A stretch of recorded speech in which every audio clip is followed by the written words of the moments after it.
Então eu quero falar algo com vocês a respeito de esperança, que a igreja é a esperança da criação, amém? E muitas vezes, quando se fala a respeito de esperança, até nós que estamos dentro da igreja perdemos a esperança de uma certa forma. Às vezes falamos palavras positivas, às vezes postamos coisas, frases positivas, mas nós mesmos não temos tanta certeza dessa esperança assim. E se nós não temos essa esperança em nós, como expressar essa esperança para quem está ao nosso redor? Acaba se tornando mais difícil. Só que hoje nós vemos muito a igreja se apostatando de gerar esperança e coloca esse papel sobre a política. Por exemplo, esse é ano de eleição. Às vezes a pessoa fala, não, esse ano você vai ver, vai entrar o fulano de tal, vai sair esse clã e agora tudo vai melhorar. Cara, não vai melhorar, porque é papel da igreja gerar esperança. Pode entrar o político que for lá, não vai mudar. Isso depende de quem? Depende de cada um de nós. É a igreja que deve gerar esperança para o mundo. Não podemos nos apostatar dessa responsabilidade que é dada a cada um de nós e colocar em cima de um governo político. Quando se fala a respeito do sistema, onde a política, o governo acaba regendo, nós vemos que é um sistema do mundo, é um sistema que o mundo tem. E a palavra, ela diz algo a respeito, lá em 1 João 5,19, diz o seguinte: sabemos que somos de Deus e que o mundo todo está sob o poder do maligno. O mundo todo está abaixo do poder do maligno. O poder do maligno está sobre o sistema desse mundo. Então, se o maligno ele está sobre o sistema, então a tendência é decadência. Eu não consigo imaginar algo que está na mão do diabo. Melhorou, agora o diabo entrou em cena, tá vendo? Agora as coisas estão melhorando. Aí, diabo, valeu. Cara, não tem isso. O diabo, para ele não existe salvação. Para ele não existe esperança, para ele não existe eternidade com Cristo. A eternidade dele, a palavra diz que será lançado no lago de fogo, é o que a palavra nos dá base. E algo, já falando sobre essa decadência, ali em Mateus 24, eu creio que quase todos aqui já ouviram falar a respeito de Mateus 24, é aquela passagem onde eles estão saindo do templo e os discípulos vão até Jesus e começam a mostrar para ele as estruturas, as construções, e Jesus diz para ele, afirmo para vocês que não ficará pedra sobre pedra. E os discípulos perguntam para Jesus quais seriam os sinais que teriam a respeito da vinda dele. E Jesus começa a falar de diversas coisas que aconteceriam. Você analisando essa escala decadente, que Jesus começa a falar algumas coisas catastróficas que iriam acontecer. E Jesus ainda falando isso, ele dá uma parada e ele fala, mas ainda não é o fim. Cara, os discípulos, eu imagino ele, Jesus, você falou um monte de coisas difíceis que estão para acontecer e ainda não é o fim. Não é, vou continuar. E Jesus continua falando mais algumas coisas piores ainda. Aí Jesus dá outra parada e ele diz, essas são apenas os princípios das dores. Cara, você falou algumas coisas e disse que ainda não era o fim. Você falou mais e disse que ainda é o princípio das dores, então tem mais coisa para acontecer. Você analisando nessa perspectiva, é nítido você ver que está em escala decadente. Esse é o sistema do mundo. Mas Jesus ele não trouxe a esperança para o mundo ou para o sistema, mas sim para nós, para cada um de nós que cremos. E aceitamos Ele como o único Senhor e Salvador e o único caminho que nos leva direto ao Pai. A esperança está para nós. E essa é a esperança, pode chegar até as outras pessoas, se depender de nós que somos igreja. Eu tive uma experiência minha lá no Morro do Alemão, uma experiência minha, isso é no individual. E teve uma noite que eu e a Geisa estávamos dormindo lá na nossa segunda vez. E nós dormíamos no chão da igreja, porque até então nós não estávamos morando lá. Nós puxamos o tapete da bateria e dormíamos ali. Aí teve uma madrugada que eu acordei do nada, eu abri os olhos. E tudo que eu vi era só um breu e o silêncio do morro. E eu olho para o lado, a Geisa dormindo encolhida. Eu não sou um cara friento, mas eu estava com frio. E o Espírito Santo, no meu particular, eu senti ele me cutucando aqui dentro da minha mente. E ele falou, o que você está fazendo aqui, mano? E eu comecei a me perguntar, cara, o que eu estou fazendo aqui? Eu tenho uma casa em Birigui, mano, eu tenho coberta, eu tenho cama, eu tenho travesseiro. A minha esposa está aqui dormindo no chão gelado, o que eu estou fazendo aqui? Aí de novo o Espírito Santo me deu outro cutucão, mas quem era você? E logo veio na mente, pô, eu era ateu, mano. Eu zoava de Deus, eu zombava de Deus, eu não acreditava em Deus. E hoje eu estou aqui por causa de Deus, porque Ele me impulsionou para que eu estivesse aqui. E eu estou aqui com amor, não é com pesar. E eu amo ler Bíblia, eu amo a palavra de Deus, eu amo me aprofundar nela. Só que existem alguns versículos que parece que te dá um tempero, falando para mim que são versículos chaves que me impulsionam. E um deles está em Filipenses, que diz que fomos chamados não apenas para crer em Cristo, mas para padecer com Ele. Naquele momento veio na minha mente esse versículo e aquela aflição começou a se tornar alegria. Eu estou sendo digno de padecer. Pô, não estava padecendo nada, vamos falar a realidade, comparado a pessoas que vão pregar o evangelho numa Coreia do Norte, como comentei de manhã, eu não estava padecendo nada, mano. Só que para mim, comparado a quem eu era, aquilo era padecer. E se eu estava vivendo aquilo, é porque eu entendi que já não era mais eu, como diz em Coríntios, mas era Ele em mim. Então o que eu era, pô, passou. Então, poder gerar esperança vai depender do quanto deixamos que Ele seja em nós, para que quando alguém olhar para vocês, e como comentei com algumas pessoas, falando a respeito do trabalho do alemão, eu não tenho nada que me gloriar daquilo, ou de me achar melhor, nós não somos melhores do que ninguém, porque se há algo de bom que eu faça, não é eu. Porque eu sei quem era o Cris, o maconheiro, o ateu que eu era. Aquele era eu. Se tem algo de bom, já não é eu, é Cristo. Então toda a glória é para Ele. Não tem como eu querer me gloriar nisso. Então o nosso papel é gerar esperança onde estamos. Eu não estou querendo dizer, então você quer dizer que todo mundo aqui tem que largar e ir para o Morro do Alemão com vocês? Eu falo, cara, eu não estou falando isso. Eu disse que Deus, Ele coloca nós estrategicamente em cada lugar onde estamos. E que cada um de nós, como engrenagem, fluímos aonde estamos. Eu creio muito no impulsionar de Deus. Se eu estou fazendo algo aqui, quando tem um relacionamento com Deus, você sente Ele te impulsionando para algo. Às vezes nós não temos noção do poder que nós temos. Às vezes nós achamos que um político tem mais poder do que qualquer um de nós. Só que mesmo você que está chegando aqui na igreja há um mês, às vezes é seu primeiro dia aqui, eu não sei, você tem um poder tão grande quanto um político, maior do que um político, porque você carrega a esperança da glória que é Cristo em você. Todos nós temos uma missão aonde estamos. E a nossa missão é essa, de poder gerar esperança. Muitas vezes chegamos num culto de domingo com aquela perspectiva, não, eu vou para o culto porque eu estou meio desanimado, eu quero receber uma palavra que vai me dar esperança para a semana. É legal isso, é bom, só que não podemos ficar só nessa posição de querer sugar. Nós temos que estar na posição que, cara, eu tenho esperança para dar, mano.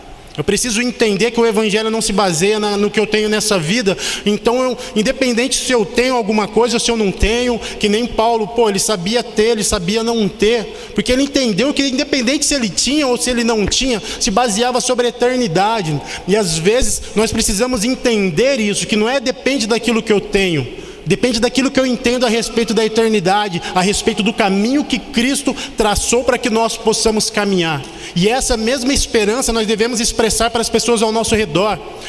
E algo que, falando a respeito da igreja contemporânea, de nós, às vezes somos meio que débil para poder evangelizar quem tem grana, que nem eu comentei de manhã. Às vezes é fácil você chegar e evangelizar um morador de rua, um coitado que está ali jogado. Pô, meu irmão, Jesus tem mais para a sua vida, Jesus te ama. Mas quando você vai chegar num ricão, você fica sem jeito. Pô, o cara é mó rico, o cara é mais rico que eu. O cara é casado e eu não vejo ele bater na mulher dele, eles se dão mó bem. Os filhos deles é umas bênçãos, mais bênção do que meu filho que está na igreja. Aí diante de uma pessoa assim, a igreja se vê, como que eu vou evangelizar? Se esquecendo que o evangelho não se baseia sobre quem tem ou quem deixa de ter. E essa é a realidade. Se não tem Deus, o cara pode não ter nada ou ter tudo. Cara, ele é um miserável do mesmo jeito. Então a igreja não pode se barrar por causa disso, porque nós não vamos pregar o evangelho para o cara baseado naquilo que ele tem ou que não tem. Vamos falar a respeito da eternidade. Legal, você tem uma caminhonete, você tem um carro bom, mas eu quero falar para você a respeito de eternidade. Você tem a eternidade, você conhece o caminho que leva para a eternidade com o Pai. E precisamos ver isso, gerar a esperança, porque esses também, eles precisam dessa mesma esperança, porque a caminhonetona dele, o dinheiro que ele tem, não vai levar ele para o céu. Então não podemos nos ver acuados de manifestar a esperança para essas pessoas também. Aonde que eu creio que quando Deus ele nos impulsiona, quando o Espírito Santo nos impulsiona a ver alguma situação, não é simplesmente para mim ver, coitadinho, que dó, né? E a palavra fala algo a respeito, né? Se eu vejo um irmão em necessidade, eu cometo pecado porque eu posso ajudar e não ajudei. Cara, isso pesa demais, mano. Tipo, você vê que alguém está precisando, eu tenho como ajudar. E eu não faço nada, sabe, vista grossa. Não, pô, aqui é mais bonito, eu vou olhar para lá agora, que eu vim aqui na praça, tem um cara enchendo o saco aqui, mas eu vou ficar olhando para lá. Cara, pecamos quando fazemos isso, quando temos a possibilidade de ajudar. Eu não quero dizer que todo bêbado que bater na tua porta, você vai ser obrigado a ficar ouvindo ele, mas eu estou falando de situações que você sabe que você pode ajudar, e é uma situação séria. Porque eu falo, trabalhando nas ruas, você encontra de tudo. Pessoas vêm querer se aproveitar da sua bondade, pessoas vêm ali, o cara é bom, o cara é crente, ele vai me dar dinheiro para me comprar droga. Você acaba tendo essa malícia. A palavra nos ensina a sermos manso como a pomba e astuto como a serpente. Devemos ter essa astúcia de saber analisar situações e de poder estender a mão. E o rei vai dizer: vinde a mim, benditos de meu Pai, pois tive fome e me deram de comer, tive frio e me deram de vestir, estive enfermo e foram me visitar, e tal, e várias outras coisas. E as pessoas vão perguntar: nossa, Senhor, quando te vimos passando por essas coisas e te ajudamos? Ou nossa, Senhor, quando te vimos passando por essas coisas e não te ajudamos? Jesus, ele vai falar: todas as vezes que fizestes ou não fizestes a um desses pequeninos irmãos, por menor que seja, não foi a eles que fizeram ou deixaram de fazer, foi a mim. E a primeira vez que eu li esse versículo, eu falei: cara, então todas as vezes que eu faço algo para alguém, eu tenho a oportunidade de estar fazendo para Cristo, ou todas as vezes que eu deixo de fazer, eu estou deixando de fazer para Cristo. E às vezes nós queremos medir algo, ou o nosso senso de justiça. Não, mas ele não merece, esse cara não merece, porque não, eu conheço ele. Quantas vezes eu ouvi isso? Cristo, esse cara não merece, esse cara, ele está se aproveitando da situação. Se nós que somos cristãos vamos querer falar de merecimento, então vamos falar de graça. Graça é um favor imerecido. Então, se eu vou olhar para alguém e falar que alguém não merece, a palavra nos ensina que da mesma medida que medimos, seremos medidos por Deus. Então, se eu olho para alguém e falo para que ele não merece, é como se Deus olhasse para mim: pô, Cristo, você está falando que ele não merece? Você também não merecia nada. Você não merecia graça. Por que você está negando graça para as pessoas? Porque nenhum de nós merecíamos, não havia um justo sequer, e Deus enviou o único Filho dele para morrer por cada um de nós. Todos nós estávamos destituídos da glória de Deus, e essa é a maravilha da obra redentora da cruz. Todos nós estávamos separados, aonde Cristo vem e reconcilia-nos com Deus, para que nós possamos reconciliar os outros, ou seja, gerar esperança para as outras pessoas também através da reconciliação de Cristo. E a obra redentora da cruz, ela se resume nisso. Ela não se resume se você vai ser feliz no seu casamento, ou se você vai ter dinheiro. Tudo isso daí vai acabar sendo uma consequência de você ser uma pessoa boa em Cristo ou não.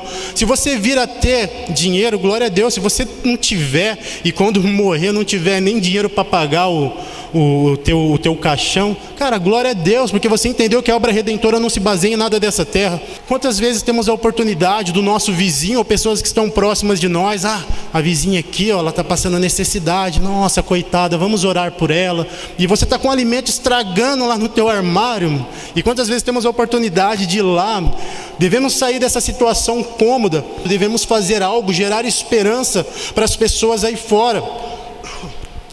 Você não precisa ter um cargo, como eu disse, ou um título para manifestar esperança. A criação, ela não anseia por missionários, apóstolos, mestres, profetas ou evangelistas. Em Romanos 8,19 diz: porque a criação aguarda com ardente expectativa a revelação dos filhos de Deus. Cara, às vezes você está tão acomodado: mas isso daí é papel pastor que tem que fazer isso. Não, o pastor já tem as pessoas para ajudar ele, e isso daí não é papel meu. Cara, a criação anseia pela manifestação dos filhos de Deus. Se tem alguém aqui essa noite que se identifica como filho de Deus, saiba que é uma responsabilidade tua. A criação aí fora está gemendo, ansiando para que você se manifeste. E é nítido ver que a criação, ela não anseia uma manifestação teórica. Não podemos nos prender apenas num evangelho teórico. O evangelho, por mais que está nas nossas mãos, por mais que aqui possa ter uma literatura na minha mão, pode ser algo literário, mas essa literatura ela tem que se tornar viva nas minhas atitudes. Eu amo ler o Evangelho de João, onde ele começa falando a respeito de Jesus, que ele era o Verbo, estava com Deus e era Deus, e o Verbo se fez carne e habitou entre nós. Temos o verbo aqui em literatura, mas quantas vezes permitimos que esse verbo se torne vivo em nós?